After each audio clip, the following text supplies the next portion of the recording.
Today I'm going to talk about the MIDI sync capabilities of the Zoom MS90LP Plus Multistomp Looper. I'm going to be using the Roland MC707 Groovebox along with it. In this first example, I'm sending MIDI clock out of the Zoom into the Roland Groovebox. I'm using a mini TRS MIDI Type A cable converted to a 5-pin standard MIDI cable on the input of the Roland Groovebox. When I press rhythm on the Zoom, I'll hear the metronome because that's what I have set. But it does not trigger the MC707 to start.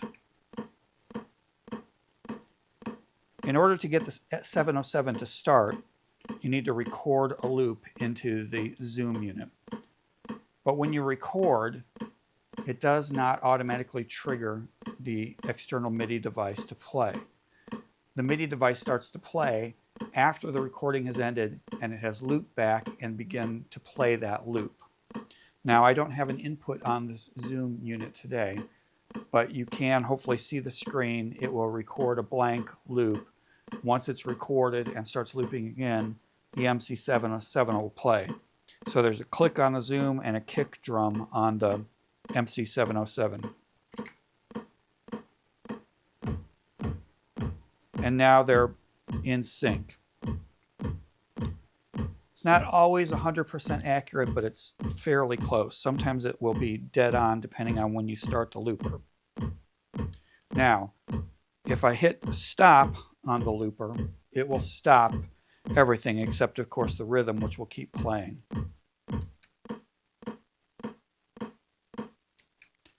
Now,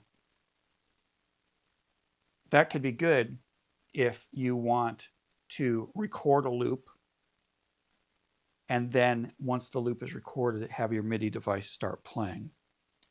If in fact you want the MIDI device to start right when you press start on the Zoom, you would need to record a blank measure or however long your loop is going to be.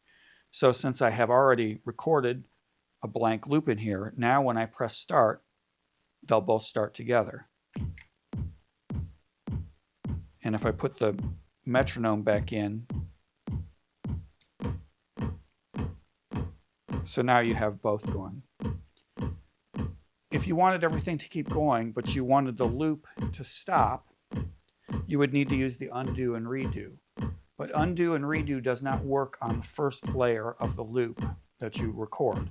So once again, you would have to record a blank section and then record your real loop over it. Then you could undo it and redo it, and the MIDI that you had in sync, maybe a program, would keep playing.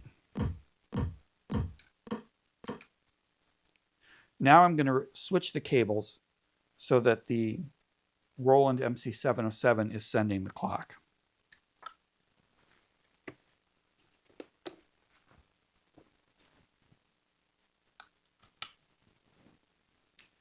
So now, clear this. Now when I hit play on this,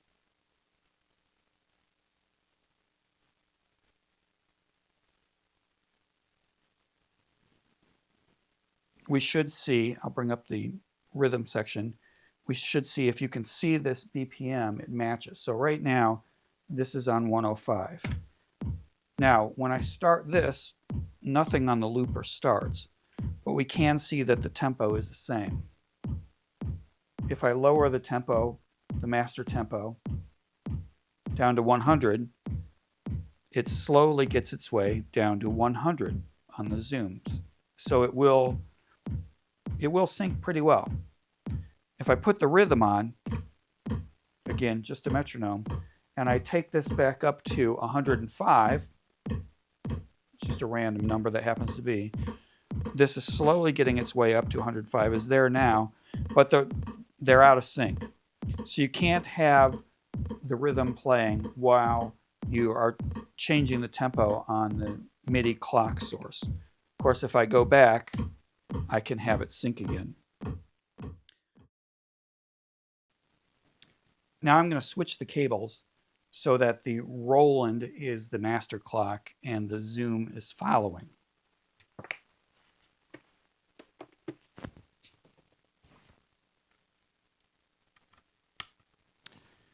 So this might be kind of hard to see, but when I start the Roland at 105 beats per minute, the zoom will also be on 105. If I turn the tempo down to 100, and these are just random numbers, if you can see this, it's working its way down and now has finally hit 100. So it's not instant. I think that's common for a lot of MIDI devices. If I bring the click or rhythm back in on the zoom, and I turn this back to 105 or whatever tempo, it will work its way back up. Everything will get out of sync, and it will be out of sync. So you cannot have the rhythm playing while you are setting the tempo on the master clock. So now I'm going to take the output of the zoom, the output of the Roland, and put it into the zoom. The zoom is set to record once it hears a note. So I'm going to go ahead and record that kick drum in there so that we can work on see how well the sync works.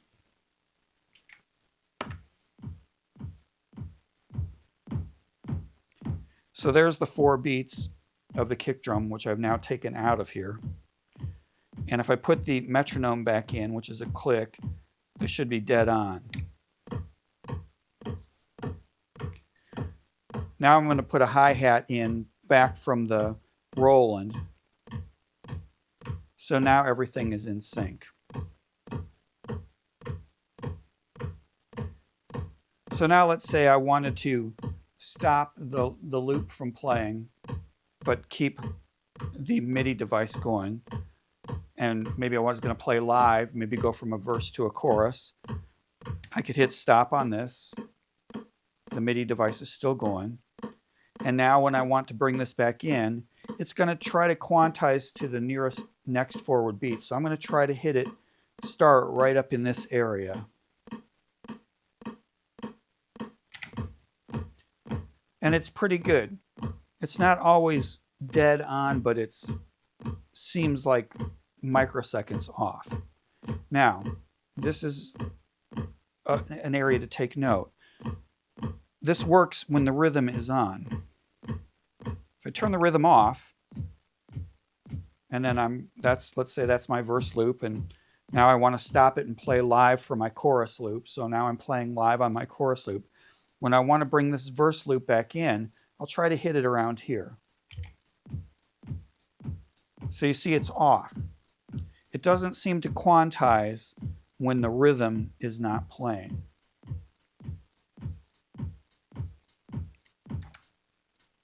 So now if I bring the rhythm back in,